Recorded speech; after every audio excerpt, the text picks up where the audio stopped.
அனைவருக்கும் ஓய்வு நாள் வாழ்த்துக்கள். தேவனுடைய நாமம் மகிமைப்படுவதாக. கண்களை மூடி ஜெபம் செய்வோம். எங்களை நேசித்து வழிநடத்தி வருகிற எங்கள் நல்ல பிதாவே, கர்த்தாவே, இந்த ஓய்வு நாளுக்காக உம்மை நாங்கள் நன்றியோடு துதிக்கிறோம். ஓய்வு நாள் பள்ளி பாடத்திற்காக உம்மை நன்றியோடு துதிக்கிறோம். நாங்கள் இதை ஆராய்ந்து படிக்கும்போது ஆவியானவர் துணை ஒத்தாசையும் எங்களுக்கு தந்து எங்களை வழி நடத்துங்க.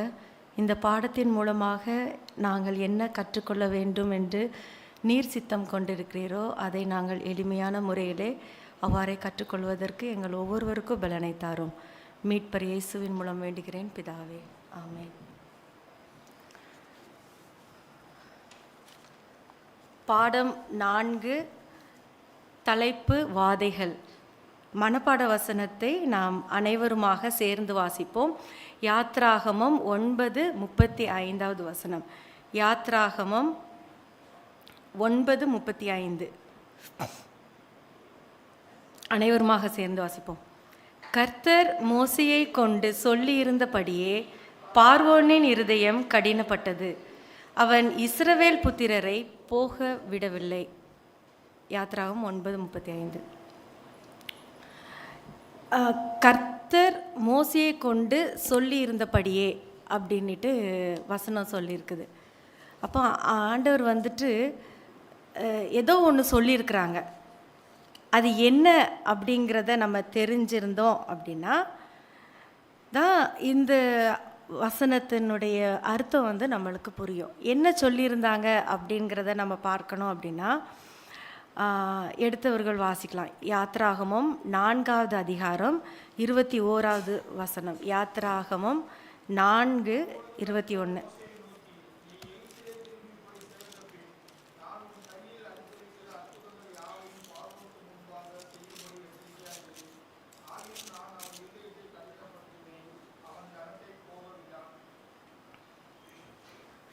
அப்போ ஆண்டவர் முன்னமே மோசே கிட்ட சொல்லியிருக்கிறாங்க. என்ன சொல்லியிருக்கிறாங்க அப்படின்னா, நீ எகிப்துக்கு திரும்பி போய் உனக்கு கையில் அற்புதங்கள் யாவையும் பார்வோனுக்கு முன்பாக செய்யும்படி எச்சரிக்கையாயிரு.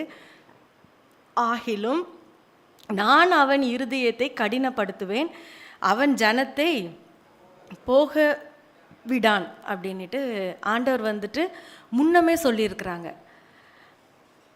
அதுக்கப்புறம் தான் பார்வோனின் இந்த மனப்பாட வசனத்தில் சொல்லியிருக்கிறாங்க, சொல்லி இருந்தபடியே ஆண்டவர் முன்னமே சொல்லியிருந்தபடியே பார்வோனின் இருதயம் கடினப்பட்டது, அவன் இஸ்ரவேல் புத்திரரை போக விடவில்லை. அங்கே போக விடான் அப்படின்ட்டு இருந்தது. இங்கே என்ன இருக்குது? போக விடவில்லை. சரியா? வாதைகள் எத்தனை வாதைகள்? 10. அது வேற ஒரு வார்த்தையில் எளிமையாக நம்ம சொல்லலாம் அப்படின்னா தண்டனைகள் அப்படின்ட்டு கூட சொல்லலாம், இல்லையா? ரொம்ப வாதை அப்படிங்கிறப்ப அது கொஞ்சம் பயமாக இருக்கிற மாதிரி இருக்கும்.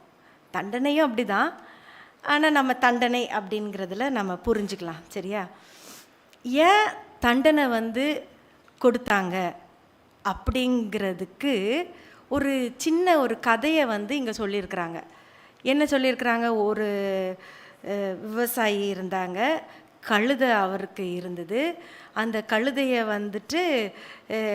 நகர்த்துறதற்கு அவங்க முயற்சி பண்ணும்போது அது நகரவே இல்லை. உடனே அவங்க என்ன பண்ணுறாங்களாம்? அடிக்கிறாங்களாம். அப்போது அதுக்கப்புறம் நகர்த்துறாங்க, கழுதையை நகர்த்த முடிஞ்சது. உடனே இதை பார்த்த ஒருத்தர் கேட்குறாங்க, ஏன் அப்போதே கழுதை நகரலை, இப்போ ஏன் கழுதை நகர்ந்தது அப்படின்ட்டு கேட்குறப்ப அவங்க என்ன சொல்கிறாங்க? கழுதைக்கு கவனத்தை ஃபஸ்ட்டு என்ன செய்யணுமா? திருப்பணும். அப்போது நம்மளுக்கு ஒரு சில நேரம் தண்டனைகள் வருது அப்படின்னா நம்மளுடைய கவனம் திருப்பப்பட வேண்டும். அப்படிங்கிறதுக்காக நம்மளுக்கு என்ன வரலாம்? தண்டனைகள் வரலாம். அப்போ இங்கே அவங்களுக்கெல்லாம் தண்டனை வந்தது ஏன் அப்படின்னா கவனத்தை திருப்புறதற்கு. அப்போது அவங்களுடைய கவனம் வேற எங்கேயோ இருந்திருக்குது. அதனால் அவங்களுடைய கவனத்தை திருப்புறதற்கு வேண்டியதாக இருந்தது. அப்போ அவங்களுடைய கவனம் எங்கே இருந்தது அப்படின்னா, அவங்களுடைய கவனம் எங்கே இருந்துதான்? பொருளாதாரத்தில் இருந்தது, அப்புறம் சுயத்தில் அவங்களுடைய சுயத்தையே நாடி இருந்தாங்க. என்ன விஷயம் அப்படிங்கிறது நம்மளுக்கு தெரியும். எகிப்தில் வந்துட்டு இஸ்ரவேலர்கள் அடிமையாக இருக்கிறாங்க. அந்த அடிமைகளை வந்துட்டு ஆண்டவர் விடுதலை பண்ண வேண்டும் அப்படிங்கிறது அவருடைய சித்தமாக இருக்கிறது. விடுதலை பண்ணுவதற்காக அவர் மோசையை தேர்ந்தெடுக்கிறார். மோசே போகிறாங்க. இப்போ போய் பார்வோன் இடத்துல விடுதலை பண்ணுங்க அப்படின்ட்டு சொல்லும்போது அவங்களுக்கு என்ன இல்லை, அதில் ஒரு விருப்பம் இல்லை. ஏன் அதில் அவங்களுக்கு அதில் கவனமே செலுத்தலை. விடுதலை செய்யுங்க அப்படின்ட்டு மோசே கேட்குறப்ப அதை பற்றியே ஒரு சட்டையே பண்ணலை. ஒரு காரணம் என்ன அப்படின்னா, அவங்க இருக்கிறதுனால, அதாவது அடிமைகளாக இஸ்ரவேலர்கள் இருப்பதுனால எகிப்தியர்களுக்கு பொருளாதாரத்தில் முன்னேற்றம் இருக்குது. இரண்டாவது, இவங்களை கொண்டு அவங்க அவங்க மக்களை எப்படி வச்சுக்கிட்டாங்க, பாதுகாப்பாக வச்சுக்கிட்டாங்க. இவங்களை அடிமைகளாக வேலைகளை செய்வதற்கு அவங்கள பயன்படுத்தி கொண்டாங்க. அப்போ அவங்களுடைய மக்கள் பாதுகாப்பாக இருக்கணும், நல்லா இருக்கணுங்கிறதுக்காக யார் அங்கே கஷ்டப்பட்டு கொண்டு இருக்கிறார்? இஸ்ரவேலர்கள் அங்கே கஷ்டப்பட்டு கொண்டு இருக்கிறாங்க. அப்போது இது ரெண்டும் அவங்களுக்கு எப்படி இல்லை, அது மேலே கவனமே இல்லை. யாருக்கு? பார்வோனுக்கு அவங்க மேலே கவனமே இல்லை. அப்போது இதை யாருக்கு கவனம் இருந்தது? தேவனுக்கு அவர்கள் மேல் கவனம் இருந்தது. இவ்வளோ கஷ்டப்படுறாங்களே என் பிள்ளைங்க அப்படிங்கிறது தேவன் அவர்கள் மேல் கவனம் செலுத்திய காரணத்தினால அவங்கள இங்கே இருந்து, எகிப்திலிருந்து, அடிமைத்தனத்திலிருந்து மீட்டு கொண்டு வருவதற்காக ஒரு சில காரியங்கள், தண்டனைகள் பார்வோனுக்கு கொடுக்கப்பட்டது. அப்போ ஏன் அப்படின்னா, அந்த தண்டனைகளுடைய நோக்கம் என்ன அப்படிங்கிறத ஞாயிற்றுக்கிழமை பாடத்தில் நம்ம கொடுத்துருக்குறாங்க. என்ன நோக்கம்? தேவனை எதிர்த்த தேவர்கள் அப்படின்ட்டு சொல்லியிருக்கிறாங்க. அப்போ அந்த நோக்கம் என்ன அப்படின்னா, நான் தான் உண்மையான தேவன் என்பதை அவங்க புரிந்து கொள்ளணும். அப்போ இஸ்ரவேலர்களுக்கு தேவன் ஒருவர் உண்டு, அவர்கள் மேல் கவனம் காட்டுவதற்கு, கவனம் செலுத்துவதற்கு அவர் ஆயத்தமாக இருக்கிறார் அப்படிங்கிறத எகிப்தியர்கள் புரிந்து கொள்வதற்காக இந்த தண்டனைகளை ஆண்டவர் அனுமதித்தார். அப்போது இதை நம்ம எதில் வாசிக்கலாம் அப்படின்னா, அப்போ என்ன நோக்கம்? தண்டனை கொடுப்பதற்கு என்ன நோக்கம்? நான் தான் அவர்களுக்கு கடவுள், தேவன் அப்படிங்கிறத எல்லாருமே புரிஞ்சுக்கணும். எகிப்தியர்களும் புரிஞ்சுக்கணும், எகிப்தின் ராஜாவும் புரிஞ்சு கொள்ளணும், இஸ்ரவேலர்களும் புரிந்து கொள்ளணும். அதுதான் நோக்கம், தண்டனைக்கான நோக்கம். அதை நம்ம எங்கே வாசிக்கலாம் அப்படின்னா, யாத்ராகமம் 7வது அதிகாரம் 5வது வசனம். யாத்ராகமம்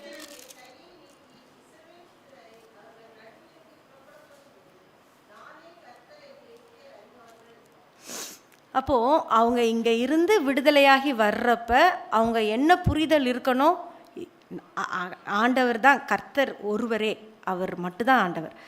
அப்போது எகிப்தில் பார்த்தோம் அப்படின்னா அவர்கள் அநேக தெய்வங்களை கொண்டிருந்தாங்க, தெய்வ வழிபாடுகளை, சிலை வழிபாடுகள் கொண்டிருந்தவர்கள் தான் எகிப்தியர்கள். அப்போது அவங்களுடைய தெய்வத்தை அவங்க ஒன்றும் இல்லைங்கிறத புரிய வைப்பதற்காக ஆண்டவர் ஒரு சில காரியத்தை மோசையையும் ஆரோனையும் கொண்டு செய்தார் அப்படின்ட்டு நம்ம பார்க்கலாம்.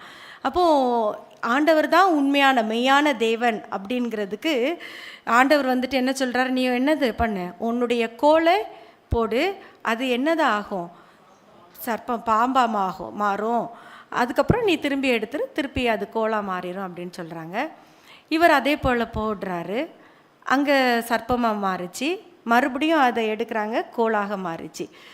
இதை அவங்க டூப்ளிகேட் பண்ணுறதுக்காக, என்ன வேறு விதத்தில் என்ன சொல்லலாம், எங்களுக்கும் இது பண்ண முடியுங்கிறத காட்டுவதற்காக இதே மாதிரி மந்திரவாதிகளும் என்ன பண்ணுறாங்க, அவங்க வந்துட்டு தங்களுடைய கோலை போடுறாங்க. அதுவும் என்ன ஆயிடுச்சு, சர்ப்பமாக மாறிச்சு.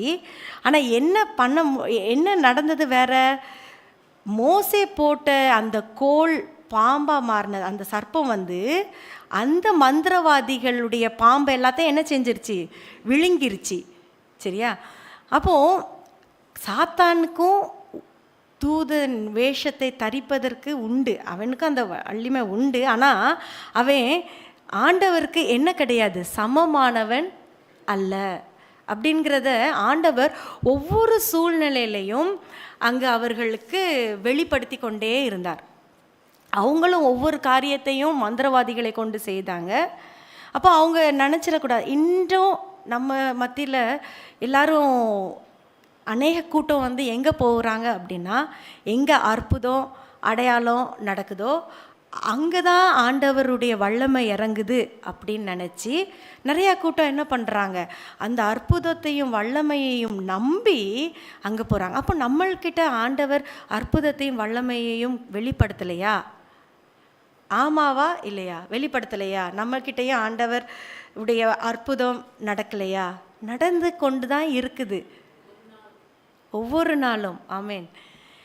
ஆனாலும் சாத்தான் வந்துட்டு அநேக மக்களை தன் பக்கம் ஈர்ப்பதற்காக அவனும் அந்த வேஷத்தை தரித்து கொண்டு அவனுடைய வல்லமையினால் செய்து கொண்டிருக்கிறான் அற்புதத்தை. ஆனால் அது தேவனுக்கு சமம் ஆகாது அப்படிங்கிறத நம்ம முதலாவது தெரிந்து கொள்ளணும். அப்போது அவருடைய நோக்கம், இந்த தண்டனையெல்லாம் கொடுக்கணுங்கிறதுக்கு நோக்கம் என்ன அப்படின்னா, தேவனை எதிர்த்த தேவர்கள் அப்படிங்கிறதுல ஆண்டவர் நான் தான் மெய்யான தேவன் என்பதை அவங்க போகிறதுக்கு முன்னாடியே அவங்க அறிந்து கொள்ளணும். நான் கர்த்தர் என்று எகிப்தியர் அறிவார்கள் என்றார். அப்போ அவங்களுக்கு இன்னைக்கு நான் சொல்கிறேன், நான் வந்து கிறிஸ்தவள் அப்படின்னுட்டு. அப்போ நான் கிறிஸ்தவள் அப்படின்னு சொல்கிறேன்னா கிறிஸ்துவை நான் அறிந்திருக்கிறேனா அப்படின்னா, ஒரு சில சூழ்நிலைகளில் நான் என்ன செய்யலை, என்னுடைய அவ்விசுவாசத்தினால நான் அறிந்திருக்கிறேங்கிறத என்னால் சொல்ல முடியலை. இப்போ என்னுடைய அவ்விசுவாசம் அதற்கு தடையாக இருக்குது. அப்போ இங்கேயும் அவங்க மத்தியில் ஒரு சிலர் அவ்விசுவாசிகளாக இருக்கிறாங்க, விசுவாசிகளாக இருக்கிறாங்க. அவங்கள அசைப்பதற்காக சாத்தானுக்கும் தேவனுக்கும் நடக்கிற அந்த சண்டை தான் என்னது, வாதைகள் அப்படிங்கிற ஒரு பாடத்தின் கீழ் நம்ம வந்து படித்து கொண்டு இருக்கிறோம். அப்போது அந்த நோக்கம் வந்துட்டு இதுதான் அப்படிங்கிறத நம்மளுக்கு சொல்லியிருக்கிறாங்க. அப்போ கீழ்ப்படியணும், பார்வோன் இருதயம் கடினமாகியது யார் அப்படிங்கிறதுல நம்ம பார்த்தோம் அப்படின்னா, இப்போது ஒவ்வொரு தண்டனையும் வருது. தண்டனை வர்றப்ப நம்மளுக்கு எப்படி இருக்கும் அப்படின்னா, பொதுவாக என்ன இருக்கும் அப்படின்னா, ஒரு ரியலைசேஷன் வரும். என்னது ரியலைசேஷன் அப்படின்னா என்ன சொல்லலாம், ஒரு உணர்வு வரும். நான் பண்ணினது உண்மையாகவே தப்பு தான் அப்படிங்கிறது ஒரு உணர்வுக்குள்ளாக வருவோம். ஆனால் அந்த உணர்வு உண்மையாகவே மாறினதற்கான அடையாளமா அப்படிங்கிறத நம்ம எப்போ தெரிஞ்சுக்க முடியும் அப்படின்னா, அது தண்டனையினுடைய விளைவின் முடிவும் போது தான் உண்மையாகவே நம்ம மனம் மாறிட்டோமா மனம் மாறலையா அப்படிங்கிறது என்ன பண்ண முடியும், புரிஞ்சு கொள்ள முடியும். தண்டனை எதுக்காக கொடுக்குறாங்க, நான் தான் தேவன், உண்மையான தேவன் என்பதை எல்லாரும் தெரிஞ்சுக்கணும். முக்கியமாக எகிப்தியர்கள் தெரிஞ்சுக்கணும். தண்டனை கிடைக்கிறப்ப மனம் மாறுறாங்க. ஆனால் அது உண்மையான மனம் மாறுதலா அப்படிங்கிறத எப்போ தான் தெரிந்து கொள்ள முடியும், அந்த விளைவின் கடைசியில் தான் என்ன செய்ய முடியும், தெரிந்து கொள்ள முடியும். அப்போ ஒவ்வொரு நேரமும் இந்த தண்டனையின் போது, வாதையின் போது பார்வோன் வந்து என்ன சொல்கிறாரு, நீ என்ன பண்ணிரு, கூட்டிட்டு போயிரு அப்படின்ட்டு சொல்கிறாரு. அதுக்கப்புறம் அந்த வாதை நிறுத்தும்போது அவருடைய மனசு மறுபடியும் எப்படி ஆயிடுது, மறுபடியும் கடினமாகிடுது. இப்படி ஒரு நேரம் 2 நேரம் இல்லை, எத்தனை தடவை, 9 தடவை அப்படின்ட்டு இந்த பாடத்தில் நம்மளுக்கு சொல்லியிருக்கிறாங்க. அப்போது தண்டனை உடைய கால கட்டம் முடிகிறப்ப நம்மளுடைய மனநிலை உண்மையான மனம் திரும்புதலுக்கு ஏற்றதாக இருந்தது அப்படின்னா நம்மளுடைய இருதயம் என்னமாகாதா? கடினம் ஆகாது. ஆனால் பார்வோனுக்கு வந்துட்டு அந்த தண்டனை லகுவாகும்போது அவனுடைய இருதயம் ஒவ்வொரு வேளையும் எப்படி மாறிச்சான்? கடினமாக மாறிச்சு. அப்போ இன்றைக்கி நம்மளுக்கும் அப்படிப்பட்ட ஒரு கல்லான நெஞ்சு தான் என்ன செய்யுது இருக்குது. தண்டனை அப்போ நம்ம என்ன பண்ணிடுறோம்? ரொம்ப மன்னிப்பு கேட்டு ஆண்டவருக்கு உண்மையாக இருக்கணுங்கிறதுல நம்ம இருக்கிறோம். ஆனால் அந்த தண்டனை கொஞ்சம் குறைஞ்சி நம்ம வெளியில் வந்துட்டோம் அப்படின்னு நினைக்கும்போது மறுபடியும் என்ன ஆயிடுது? ஒரு கடினமான இருதயமாக மாறிடுது. இதற்காக ஒரு ஒப்புமை பாடம் அப்படின்ட்டு இதில் கொடுத்துருக்குறாங்க. என்ன கொடுத்துருக்குறாங்க? ஒரு 2 பொருள் கொடுத்துருக்குறாங்க. அந்த 2 பொருள் என்னது? ஒன்று வெண்ணெய், இன்னொன்று களிமண். அப்போ இது 2ஐயும் நம்ம எதுக்கு கீழே வச்சிருக்கிறாங்க? சூரிய வெப்பத்துக்கு கீழே வைக்கிறாங்க. அப்போ இந்த 2 உடைய எண்டு ரிசல்ட் எப்படி இருக்குது? வெண்ணெய் வந்து என்ன ஆயிருதான்? உருகி அழகி உருகி போயிடுது. களிமண் எப்படி ஆயிருதான்? கடினம் ஆயிடுது. அப்போது 2க்கும் உடைய தன்மை வேறு தான், சரியா? 2ம் முற்றிலுமாக வேறுபட்டது. ஆனால் இது 2க்கும் உரிய முடிவு காரணம் என்ன அப்படின்னா சூரியனுடைய வெப்பம். அப்போ இந்த வெப்பம்தான் இந்த 2ற்கும் மாற்றத்தை கொண்டு வருகிறது. அப்போது பார்வோனுடைய இருதயம் கடினமாகிறதும் சரி, பார்வோனுடைய இருதயம் லகுவாகிறதும் சரி, வெண்ணெயை போல கரைந்தாலும் சரி, களிமண்ணை போல கடினமானாலும் சரி, அது 2ற்கும் காரணம் என்ன? எது காரணம்? என்னது தான்? சூரியனுடைய வெப்பம். அதாவது ஆண்டவர் அவர்களுக்கு கொடுக்கிற ஒரு ப்ரெஷர் அப்படின்ட்டு நம்ம வச்சுக்கலாம், சரியா? அப்போ எப்போ லகுவாகுது? அந்த ப்ரெஷர் கொஞ்சம் குறையும் போது, அந்த வெப்பம் கொஞ்சம் குறையும் போது எப்படி இருக்குது? எப்படி இருக்குது? கடினமாயிருது, கல்லாயிருது. வெப்பம் நல்லா கூட இருக்கும்போது எப்படி ஆயிடுது? உருகிருது. இன்றைக்கி நம்ம எப்படி இருக்கிறோம்? வெப்பம் கடினமாய் இருந்து நம்ம கல்லாக இருக்கிறோமா? கடினமாக இருந்து நம்ம லகுவாக இருக்கிறோமா? இல்லாட்டினா வெப்பம் வந்துட்டு அதிகமாகி இழகி இருக்கிறோமா? நம்மளுக்கு கல்லான இருதயம் இருக்குதா? சதையான இருதயம் இருக்குதா? சதையானது தான் இருக்கணும் அப்படின்ட்டு நம்மளுக்கு வந்து ஒரு எச்சரிப்பு இருக்குது. அதை நம்ம வாசிப்போம். எபிரேயர் 3வது அதிகாரம் 12 முதல் 14 வசனங்கள். எபிரேயர் 3, சரியா? என்ன இங்கே நம்மளுக்கு ஒரு ஆலோசனை கொடுத்துருக்காங்கன்னா, பாவத்தின் வஞ்சனையினால் கடினப்பட்டு போகாத படிக்கு. அப்போ இன்றைக்கி நம்மளை சுற்றிலும் ஏதோ ஒரு பாவம், ஒரு நெருக்கடி நம்மளை வந்துட்டு என்ன பண்ணுது? நெருக்கி கொண்டே இருக்குது. அப்படிங்கிற பட்சத்தில் நம்ம என்ன பண்ணிடக்கூடாதான்? கடினப்பட்டு போகக்கூடாது அப்படிங்கிறதான் வசனம் நம்மளுக்கு எச்சரிப்பாக கொடுக்குறாங்க. அப்போ இன்றைக்கி நம்மளுக்கு அந்த லகுவான இருதயம் வரணும் அப்படிங்கிறது ஆண்டவருடைய சித்தம். அந்த லகுவான இருதயத்தை யார் தான் தர முடியும்? ஆண்டவர் மட்டும்தான் தர முடியும். 15 எபிரேயர் 3 அதுலேயே 15 நம்ம வாசித்தோம் அப்படின்னா, இன்று அவருடைய சத்தத்தை கேட்பீர்களாகில் கோப மூட்டுதலில் நடந்தது போல உங்கள் இருதயங்களை கடினப்படுத்தாதிருங்கள் என்று சொல்லி இருக்கிறதே. அப்போது அவருடைய சத்தத்தை கேட்டு நம்ம என்ன பண்ணக்கூடாதான்? கடினப்படக்கூடாது அப்படிங்கிறது நம்மளுக்கு கொடுத்துருக்கிற எச்சரிப்பு. அப்போது இந்த சத்தம் நம்மளுக்கு கேட்குதா? ஆண்டவருடைய சத்தம் நமக்கு கேட்குதா? கேட்டுது அப்படின்னா நம்ம என்ன பண்ணக்கூடாதான்? கடினப்பட்டு போகக்கூடாது அப்படின்னு தான் எச்சரிப்பு. சரி, இப்போ தான் நம்ம எதுக்குள்ளாக வரோம்? வாதைகளுக்குள்ளாக வரோம். இந்த வாரத்தில் நம்மளுக்கு வந்து 9 வாதைகள், முதல் 9 வாதைகள் நம்மளுக்கு கொடுத்துருக்குறாங்க. அந்த 9 வாதையையும் 3 கொடுத்துருக்குறாங்க. முதல் 3 வந்து கொஞ்சம் எளிமையான வாதையாக நமக்கு காணப்படுது. அடுத்த 3 அதையோட கொஞ்சம் கடினமாக இருக்குது. கடைசி 3, அந்த 9ல் கடைசி 3 வந்துட்டு அழிவுக்கு ஏதுவான ஒரு தண்டனையாக கொடுத்துருக்குறாங்க. சரியா? முதல் 3 வாதைகளை நம்ம பார்க்கும்போது தானாகவே இயற்கையிலேயே அது நடக்கிற மாதிரி நம்மளுக்கு தோணும். என்ன முதல் வாதை அப்படின்ட்டு பார்த்தோம் அப்படின்னா, தண்ணியை வந்துட்டு ஆண்டவர் என்ன செய்தார்? இரத்தமாக மாற்றினாங்க. அப்போ எங்கேயுமே என்ன இல்லை, தண்ணி வந்துட்டு இல்லை. அப்போது அவங்க அதை வந்துட்டு ஒரு தெய்வமாக கொண்டிருந்தாங்க. எதை? நைல் நதியின் தண்ணீரை தெய்வமாக கொண்டிருந்தாங்க. இப்போது ஒரு ஜீவ ஊற்றே அவங்களுக்கு இல்லை. எங்கு பார்த்தாலும் இரத்தம் அப்படிங்கிறதுல இது வாதையா. அடுத்தது தண்ணிக்குள்ளே இருந்த தவளை இப்போ இரத்தமாக மாறிடுச்சு தண்ணி. அதாவது இயற்கையாக நம்ம யோசித்து பார்த்தோம் அப்படின்னா தானாகவே நடக்கிற மாதிரி இருக்கும். அந்த தண்ணிக்குள்ளே அவங்களால என்ன பண்ண முடியாது, தவளைகள்னால உயிர் வாழ முடியாது. ஸோ அவங்க என்ன பண்ணிட்டாங்க, ஒரு கற்பனையாக நம்ம யோசித்து பார்ப்போம். சரியா? தண்ணியிலேருந்து என்ன பண்ணிட்டாங்க, இப்போது வெளியில் வந்தாச்சு. வெளியில் எங்கே பார்த்தாலும் இப்போ என்னது? தவளை.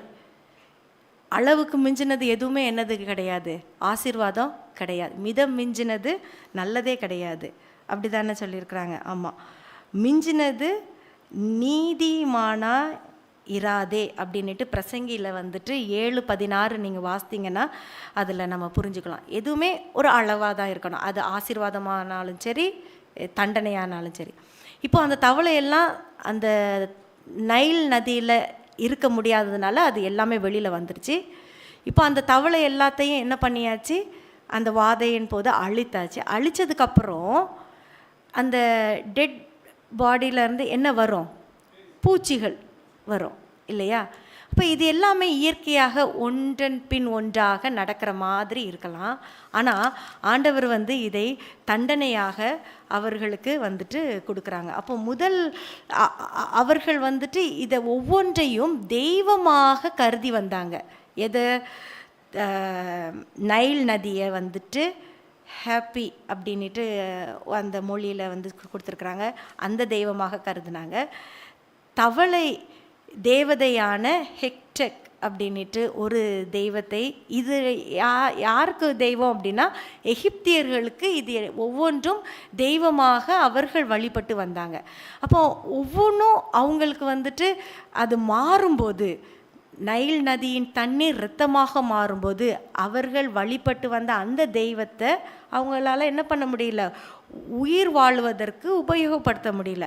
அப்படிங்கிறதுல இது ஒன்றும் இல்லை அப்படின்ட்டு அவங்க புரிஞ்சுக்கிட்டாங்க. அடுத்தது தவளையை தலையாக கொண்ட அந்த தெய்வம் தான் ஹெக்டெக்.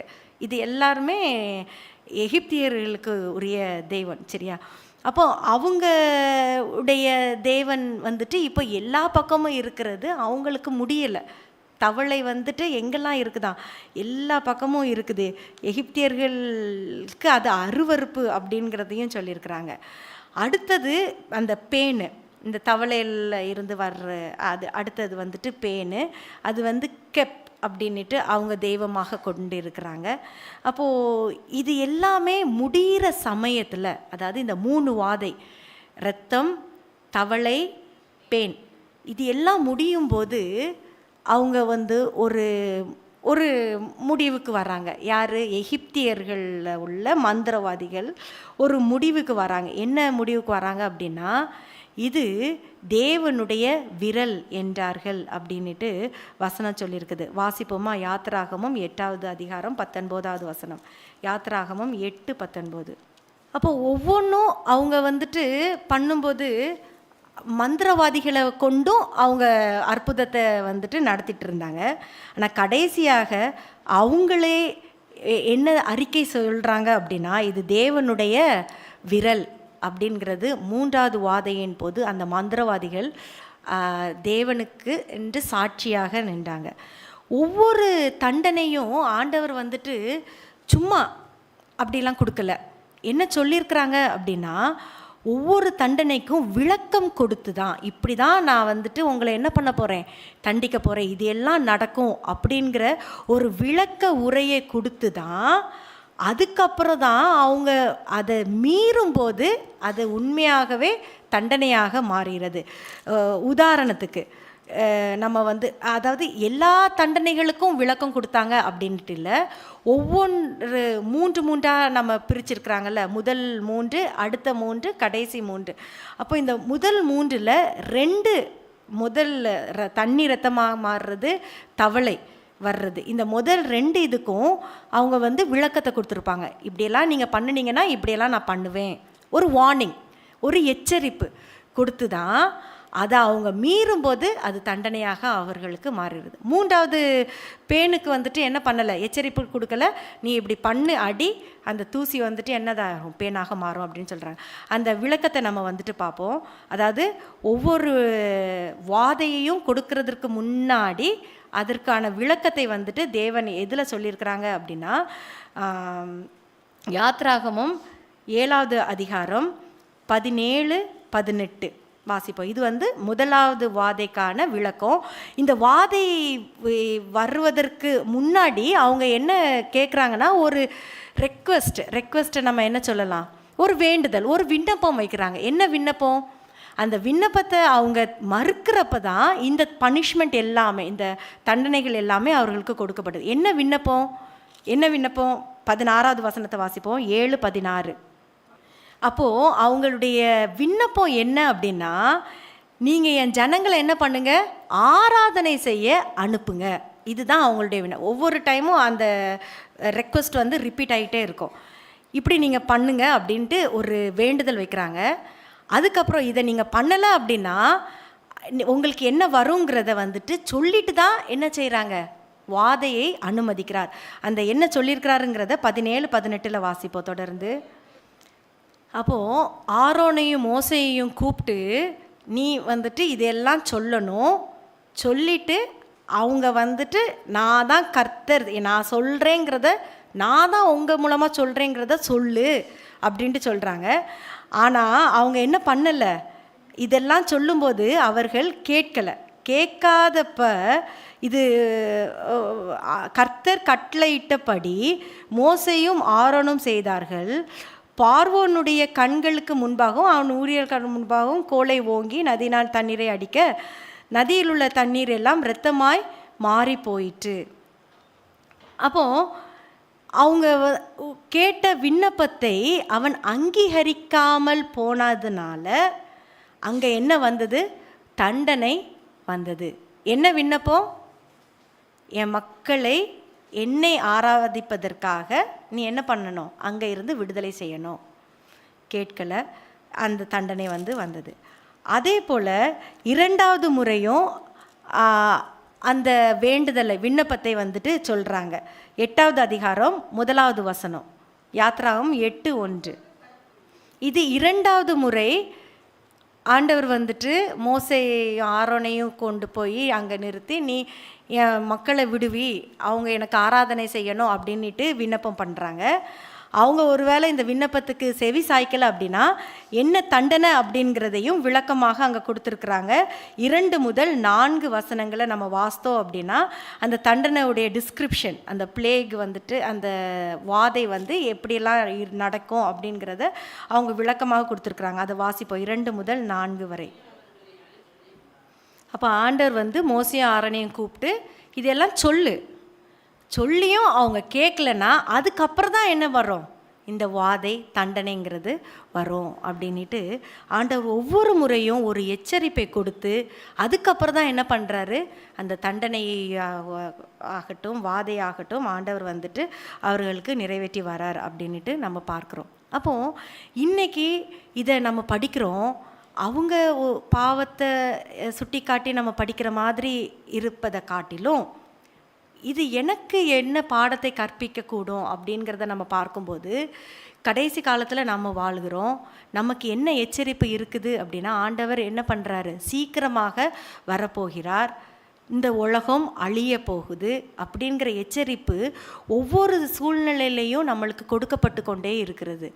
அப்போது அந்த எச்சரிப்பை நாம் கேட்டு பார்த்து நம்ம ஏதாவது ஒரு மனமாற்றத்துக்குள்ளே வந்திருக்கிறோமா? வந்தோம் அப்படின்னா தண்டனையிலிருந்து என்ன பண்ணலாம், தப்பித்து கொள்ளலாம். அந்த மனமாற்றத்துக்குள்ளே வரலை அப்படின்னா என்னென்ன நடக்குங்கிறத நம்மளுக்கு வெளிப்படுத்தின விசேஷத்தில் என்ன சொல்லியிருக்கிறாங்க, வாதைகள் அப்படிங்கிறதுல 7 வாதைகள் கொடுத்துருக்குது. அந்த 7 வாதைகளும் வரும். அப்போது இது எல்லாம் நம்மளுக்கு தெரிஞ்சும் நம்மளும் இன்னும் பார்வோனுடைய இருதயம்தான் கடினமானது அப்படின்ட்டு நம்ம சொல்கிறோமா? இல்லைனா என்னுடைய இருதயம் இது வந்துட்டு படிக்கும்போது உண்மையாகவே என் இருதயமும் எப்படி தான் இருக்குது, கல்லான இருதயமாக தான் இருக்குது. அந்த வெப்பம் எப்படி களிமண்ணை இன்னும் அதிகமாக இறுக செஞ்சதோ அதே போல் எனக்கும் ஒரு சில ப்ரெஷர் வந்துட்டு இருக்கும்போது இன்னும் நான் எப்படி தான் இருக்கிறேன், கல்லாக தான் இருக்கிறேன். ஆண்டவர்னா என்ன எதிர்பார்க்குறாங்க? வெண்ணெயை போல் உருக்கி ஆண்டவர் கிட்ட முழுமையாக நம்ம வரணும் அப்படிங்கிறது. அப்போ இன்னும் எனக்கு என்ன தேவை? அந்த வெப்பம் தேவை. அந்த வெப்பம் இருந்தால் தான் என்ன வரும்? ஒரு உருகுதல், மன உருகுதல் வரும். அப்போது அந்த மனம் உருகணும் அப்படின்னா நான் ஆண்டவருக்காக நான் என்ன செய்கிறேங்கிறத நம்ம பார்க்கணும். சரியா? அப்போது எல்லா சூழ்நிலையிலையும் நம்ம வந்துட்டு ஆண்டவரை வந்துட்டு சாத்தானுக்கு சமமாக நம்ம என்ன பண்ணக்கூடாது, எண்ணக்கூடாது. அவனுக்கு என்ன தான் டூப்ளிகேட் பண்ண முடிந்தாலும் கடைசியாக அவர்களே என்னத்தை சொன்னாங்க, இது தேவனுடைய விரல் அப்படின்ட்டு சொல்லி அவர்களே அங்கீகரித்தார்கள். அடுத்த 3 வாதைகளை நம்ம பார்க்கும்போது அதில் வந்துட்டு என்னெல்லாம் கொடுத்துருக்குறாங்க? வண்டுகள், மிருக ஜீவன்கள், கொப்புளங்கள்.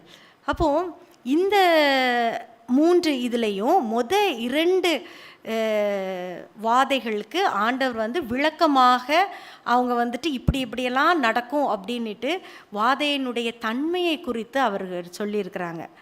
அதுக்கப்புறம் தான் அதை வந்துட்டு விண்ணப்பமும் வைக்கிறாங்க. என்ன விண்ணப்பம்? நம்ம வாசிப்போமா? 3, 4, 5 மிருக ஜீவன்களுக்கான அந்த வாதையுடைய ரெக்வெஸ்ட் என்ன அப்படிங்கிறத வாசிப்போம். 9வது அதிகாரம், யாத்ராகமும் 9வது அதிகாரம் 1வது வசனம்.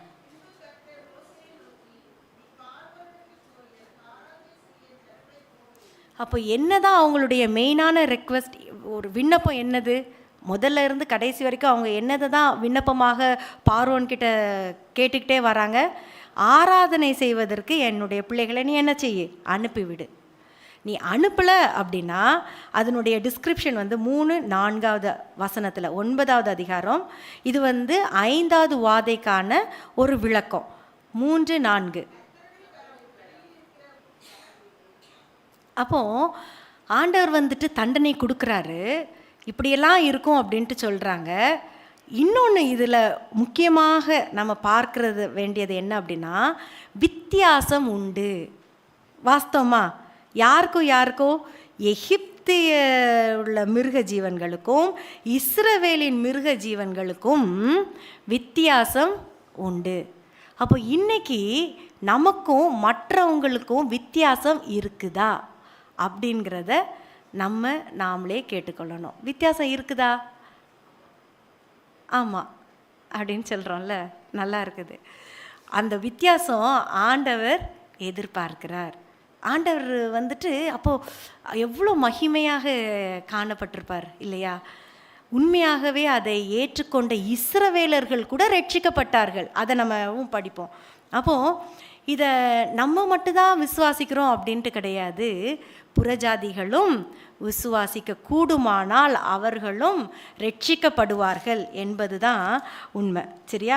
அதை நம்ம எதில் பார்க்கலாம் அப்படின்னா, இந்த கல்மழை அப்படின்ட்டு வருதுல்ல, அப்போது ஆண்டவர் வந்துட்டு அதுக்கும் என்ன சொல்கிறாரு, டிஸ்கிரிப்ஷன் சொல்கிறாங்க. அந்த வாதை வந்துட்டு 7வது வாதை இல்லையா, கல்மழைங்கிறது.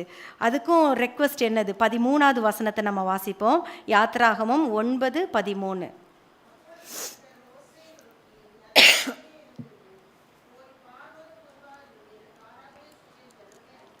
அப்போ அவங்களுடைய விண்ணப்பம் என்ன? அதே தான், ஆராதனை செய்ய என் ஜனத்தை என்ன பண்ணு, அனுப்பிவிடு.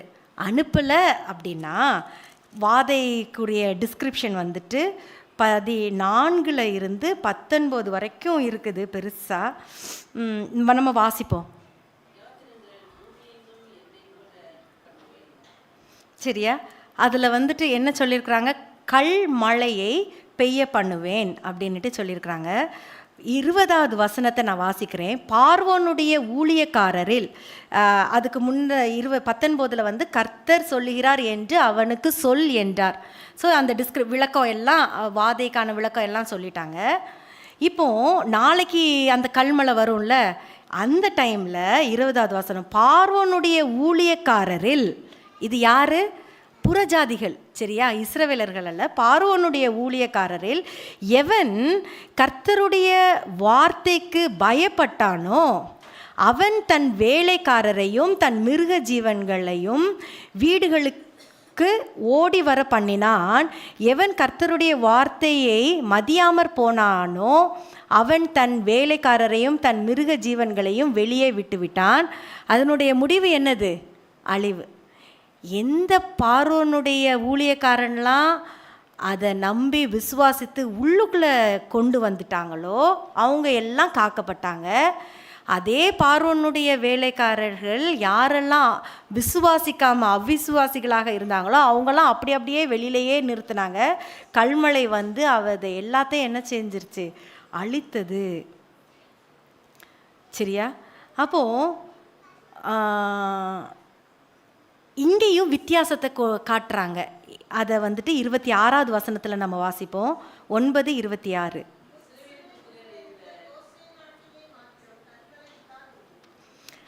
அப்போ என்ன ஒரு வல்லமை! அதே எகிப்து கோசேன் நாட்டில் உள்ள இஸ்ரவேலர்களுக்கு கல்மலை இல்லை, எகிப்தியர்களுக்கு வாழ்ந்த இடத்துல என்ன இருந்தது? கல்மலையும் அழிவும் இருந்தது. அப்போது ஆண்டவருடைய பிள்ளைகளுக்கும் புறஜாதிகளுக்கும் ஆண்டவர் எவ்வளோ அழகாக ஒரு வேறுபாட்டை வந்து காண்பிக்கிறார் இல்லையா?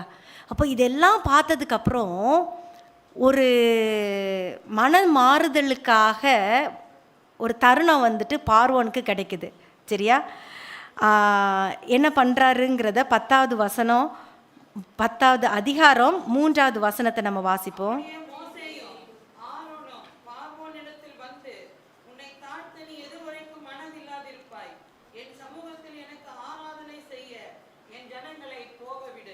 அப்போ உன்னை தாழ்த்த எது வரைக்கும் மனதில்லாதிருப்பாய் அப்படிங்கிறது மோசேயும் ஆரோனும் யாருக்கு பார்த்து கேட்ட கேள்வி? பார்வோனை பார்த்து கேட்ட கேள்வி. இன்னைக்கு இந்த கேள்வி எனக்கு கேட்குறாங்க அப்படின்னா, எது வரைக்கும் அப்படின்னா நான் என்ன சொல்வேன்? தெரியலையே ஆண்டவரே, நான் எது வரைக்கும் இன்னும் நான் வந்துட்டு கல் மனதோடு இருப்பேன் அப்படிங்கிறது. இப்போது ஒவ்வொரு சூழ்நிலையிலையும் ஆண்டவர் அவருடைய பிள்ளைகளை வித்தியாசப்படுத்தி காட்டுவதற்காகவும் பாதுகாப்பதற்காகவும் அவரால் முடிந்ததை செய்து வந்தார். அன்று இன்றைக்கும் என்ன பண்ணுறாரு? செய்து கொண்டு இருக்கிறார். எனக்கும் சரி, உங்களுக்கும் சரி. அப்போது அவருக்கு அந்த வல்லமை இருக்குது என்பதை நம்ம புரிந்திருந்தோம் அப்படின்னா உண்மையாகவே நம்ம என்ன செய்வோம்? அவரிடம் அன்பாக இருப்போம். அப்படி தானே? அந்த வல்லமை அவர்கிட்ட இருக்குது தானே? ஆண்டவர் என்ன சொல்லியிருக்கிறார்? தேவனிடத்தில் அன்பு கூறுகிறவர்களுக்கு என்னதான்? சகலமும் நன்மைக்கு ஏதுவாக நடக்கிறது என்று அறிந்திருக்கிறோம். அப்போ இன்றைக்கி எனக்கு என்ன வந்தாலும் சரி, அது தண்டனையாக இருக்கட்டும், எதுவாக இருக்கட்டும், ஆண்டவர் வந்துட்டு கிருபையாக எனக்கு இம்மட்டுமாக உயிர் பலன் ஜீவனை தந்து என்னை காப்பாற்றி வருகிறார். அப்போ எதுனாலும் ஆண்டவர் நன்மைக்கே அப்படின்ட்டு நம்ம இருந்தோம் அப்படின்னா ஆண்டவருடைய நீதியான நியாய தீர்ப்புக்கு முன்பதாக நம்ம எப்படி இருக்கலாம்? தைரியமாக நிற்கலாம். ஆண்டவர் வந்துட்டு என்ன சொல்கிறாரு? பிசாசுக்கு நீ என்ன பண்ணணுமா? எதிர்த்து நிற்கணும். அப்போ தான் என்ன பண்ணுவாராம்? அவர் உங்களை விட்டு எப்படி போவான்? ஓடி போவான். எப்படி இருக்குது இல்லை? நடந்து போகிறது எப்படி? பயந்து போகிறது எப்படி? ஓடி போகிறது எப்படி? அதெல்லாம் ஒவ்வொரு வார்த்தையும் நம்ம வந்துட்டு புரிந்து படிக்கும்போது நம்மளுக்கு வந்துட்டு ரொம்ப ஆச்சரியமாக இருக்குது. தேவனுக்கு கீழ்ப்படிந்திருங்கள். பார்வோனுக்கு என்ன இல்லை? கீழ்ப்படிதல் இல்லை. ஆண்டவர் வந்து ஒவ்வொரு முறையும் கேட்குறாரு, எப்பா என் பிள்ளையெல்லாம் அனுப்பு, ஆராதனை செய். அவங்க என்ன சொல்கிறாங்க? கேட்குறாங்க, 3 நாள் பயணமாக தான் நாங்கள் போகிறோம் அப்படின்ட்டு கேட்குறாங்க. அந்த 3 நாள் பயணத்துக்கு கூட என்ன பண்ணலை? போக விடலை. இன்னொன்று நம்ம வந்துட்டு பார்க்கும்போது, நீங்கள் வந்துட்டு மட்டும் போங்க, மிருகங்கள்லாம் நீங்கள் என்ன பண்ணக்கூடாது? கொண்டு போகக்கூடாது. உடனே அவங்க கேட்குறாங்க, நாங்கள் அப்போ பலியை எப்படி செலுத்துவோம் ஆண்டவரை பார்க்க போகிறதுக்கு என்ன, ஆராதனை செய்வதற்கு. ஆராதனையில் முக்கியமானது என்னது? பலிமுறை. அந்த பலியை செலுத்துவதற்கு எங்களுக்கு காணிக்கை எதுவும் இல்லாமல் நாங்கள் வெறும் கையோடு போகிறது எப்படி அப்படின்ட்டு கேட்கும்போது அவருக்கு என்ன பண்ணிடுது, ரொம்ப கோபம் வந்துடுது. கோபம் வந்து நீங்கள் என் முன்னாடியே என்ன பண்ணாதீங்க, நிற்காதீங்க அப்படின்ட்டு சொல்கிற அளவுக்கு என்ன ஆயிடுது. வாசிப்போம், யாத்ராகமும் 10வது அதிகாரம் 25, 26. சரியா? அப்போது இன்றைக்கி நாங்கள் ஆராதனை செய்ய ஆண்டவர் நம்மளை அழைக்கிறாரு. அழைப்பை பெற்று நம்ம இங்கே வந்திருக்கிறோம். எப்படி வந்திருக்கிறோம்? கல்லான இருதயமாக வந்திருக்கிறோமா, இல்லாட்டனா வெண்ணெய் போல் உருகி சதையான இதயமாக வந்திருக்கிறோமாங்கிறத நம்மளை நாமளே கேட்டுக்கொள்ளணும். அப்போது ஆண்டவர் என்ன எதிர்பார்க்குறாரு? நொறுங்குண்ட இருதயத்தை எதிர்பார்க்குறார். ஆண்டவரே, நொறுங்குண்டதும் நறுங்குண்டதுமான இருதயத்தை நீர் என்ன பண்ண மாட்டீர்? புறக்கணியீர். அப்போது இப்படிப்பட்ட ஒரு மன மாறுதல் நமக்கு வேணும். அது எப்போ வரைக்கும் இருக்கணும்? கடைசி வரைக்கும் இருக்கணும். பார்வோனுடைய இருதயமும் மனம் மாறிச்சு. ஆனால் எப்போ அந்த வெப்பம் வந்துட்டு கொஞ்சம் தணிஞ்சிருச்சோ உடனே அவன் இருதயம் என்ன ஆயிடுச்சு? கல்லாக ஆயிடுச்சு, கடினமாக ஆயிடுச்சு. இப்போ பனிஷ்மெண்ட் கொடுத்துட்டே இருந்தால் தான் என்ன பண்ண முடியும்? நம்ம எப்படி இருக்க முடியும்? கரெக்டாக இருக்க முடியும். ஆமாம், அவர் அன்புள்ளவர். ஆனால் நம்ம வந்துட்டு ஆண்டவர் வந்துட்டு எப்படி பார்க்குறோம்? அன்பான தேவன் நம்ம மேலே கிருபையாக இருக்கிறார். நம்ம வந்துட்டு அந்த அன்பையும் கிருபையும் புறக்கணித்து கொண்டே இருக்கிறோமா? பார்வோனுக்கு வந்துட்டு அந்த புறக்கணிப்பு எத்தனை முறை அவருக்கு மீண்டும் மீண்டும் மீண்டும் மீண்டும் ஒரு வாய்ப்பு. ஆண்டவர் வந்துட்டு தருணத்தை கூட்டிக் கொண்டே இருக்கிறார் ஒவ்வொரு சூழ்நிலையிலையும், ஒவ்வொரு நாளும். அப்போ இன்றைக்கி நம்மளுக்கு தருணங்கள் கொடுக்கப்பட்டு இருக்கிறது. அந்த தருணத்தை நம்ம வந்துட்டு உபயோகப்படுத்தி ஆண்டவருக்காக நம்ம நிற்கும்போது ஆண்டவர் நிச்சயமாக நம்மளை என்ன செய்வார்? விடுவிப்பார். நம்புகிறோமா? நம்புகிறோம். அவர்களை விடுவித்தார். அதற்காக தான் இதெல்லாம் சிருஷ்டாந்தங்களாக நமக்கு என்ன பண்ணியிருக்குது? எழுதப்பட்டிருக்கிறது. சரியா? அப்போது இந்த திருஷ்டாந்தங்களை நம்ம படிக்கும்போது இப்படி தான் பின்னாடியும் நடக்க போகுது அப்படிங்கிறத நம்ம உணர்வுக்குள்ளே வந்தோம் அப்படின்னா இந்த வாதையில் இருந்து நம்ம என்ன பண்ண முடியும்? தப்பித்து கொள்ள முடியும். ஆண்டவருடைய பிள்ளைகளுக்கும் புறஜாதிகளுக்கும் என்ன உண்டு? ஆண்டவர் வித்தியாசத்தை உண்டு பண்ணுவார். அந்த வித்தியாசத்தை காட்டுகிற பிள்ளைகளாக நம்ம இருக்கணும். சரியா? ஆண்டவர் சொல்லி இருக்கிறபடியே எல்லாம் நடந்து கொண்டு வருகிறது, எல்லாம் இனிமையும் நடக்கும்.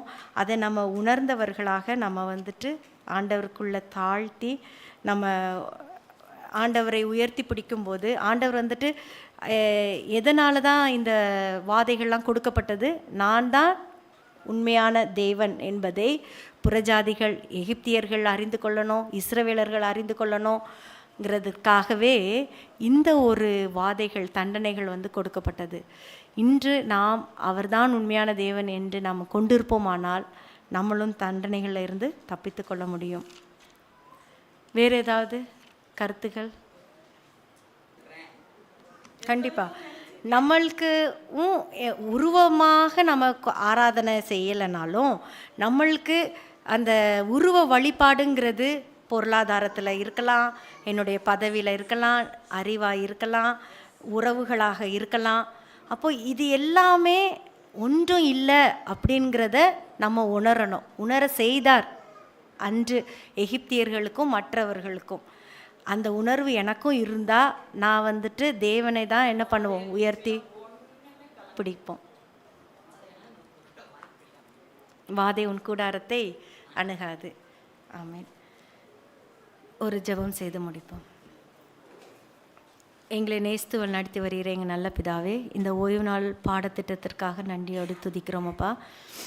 இந்த வாதைகள் என்ற தலைப்பின் கீழாக நாங்கள் எகிப்தியர்கள் இஸ்ரவேலர்களுக்கு நடந்ததை நாங்கள் கற்றுக்கொண்டோம். எங்களுடைய வாழ்க்கையிலையும் அதை நாங்கள் அபியாசித்து வாழுவதற்கு கடைசி காலத்திலே இருக்கிற நாங்கள் உமக்கென்று சாட்சியாக ஜீவிக்க இந்த முத்திரையின் காலத்திலே உம்முடைய முத்திரையை நாங்கள் தரித்தவர்களாக வாதைகளுக்கு விலக்கி எங்களை நீர் நடத்தி அருளும்படியாக எங்களை தாழ்த்துகிறோம். கல்லான இருதயத்தை எங்களிடம் இருந்து எடுத்து சதையான இருதயத்தை எங்கள் ஒவ்வொருவருக்கும் தாரும். மீதமுள்ள ஓய்வு நாள் நேரத்தையும் நாங்கள் பரிசுத்தத்தோடு காத்துக்கொள்ள கிருபைகளை தாரும். மீட்பர் இயேசுவின் மூலம் வேண்டுகிறேன் பிதாவே, ஆமென்.